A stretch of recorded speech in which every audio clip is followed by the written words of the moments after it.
السلام علیکم۔ آج ہم ڈسکس کریں گے critical history of English literature جو کہ ڈاکٹر بی آر ملک نے لکھی ہے۔ اس میں سے ہم وکٹورین ایج کو ڈسکس کریں گے جو کہ 1832 سے 1900 کے درمیان تھا، اور ہم اس ویڈیو میں ڈسکس کریں گے وکٹورین ایج سے پہلے جو انگلش لٹریچر میں رومانٹک ایج تھا وہ اچانک سے کیوں ختم ہوا، اور اس کے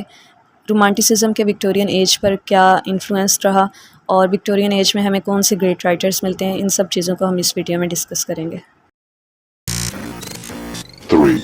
2, 1 جیسا کہ ہم جانتے ہیں 1798 سے 1820 کے درمیان انگلینڈ میں رومانٹسزم کا دور تھا،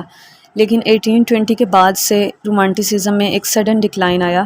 اور اس کی وجوہات میں سے کچھ وجوہات یہ تھیں کہ ورڈس ورتھ کی کوئی اہم ورک پبلش نہ ہو سکا، اس کے علاوہ کولرج کا بھی کوئی اہم ورک پبلش نہ ہو سکا، اور اسکاٹ اگرچہ 1820 کے بعد بھی لکھ رہے تھے لیکن ان کے ورک میں جو ان کے ارلی ایئرس میں اوریجنلٹی تھی وہ اب موجود نہیں تھی،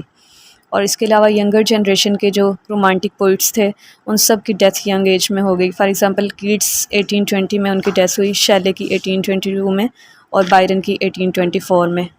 تو اس طرح سے انگلش لٹریچر میں رومانٹسزم کا دور ختم ہوا، اور اس کے بعد وکٹورین ایج سٹارٹ ہوا، اور اس کو یہ نام اس وجہ سے دیا جاتا ہے کیونکہ اس وقت انگلینڈ میں کوئین وکٹوریہ کا دور تھا،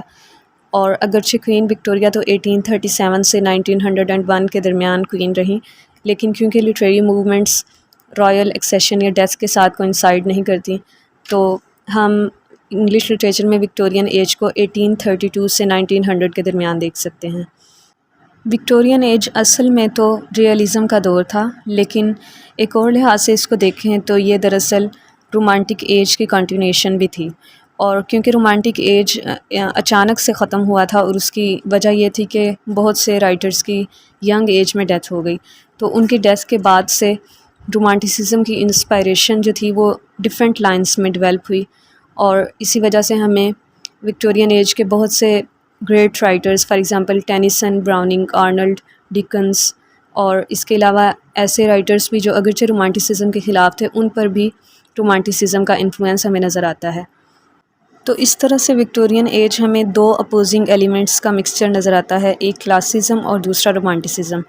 اور وکٹورین ایج اگرچہ کلاسزم کی طرف زیادہ رجحان رکھتا تھا کیونکہ اس میں لائف کے پرابلمس کو سولو کرنے کے لیے ریشنل اپروچ اختیار کی گئی، اور اس کے ہمیں لٹریچر میں مورل ایٹیٹیوڈ نظر آتا ہے،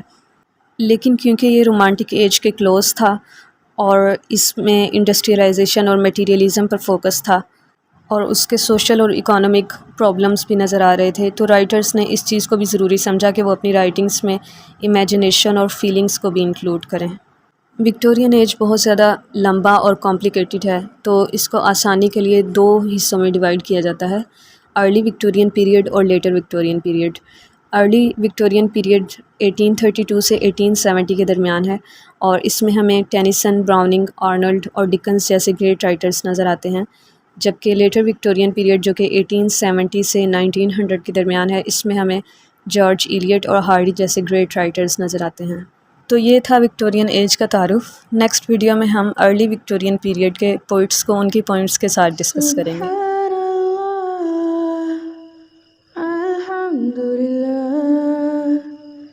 لا الہ الا اللہ، اللہ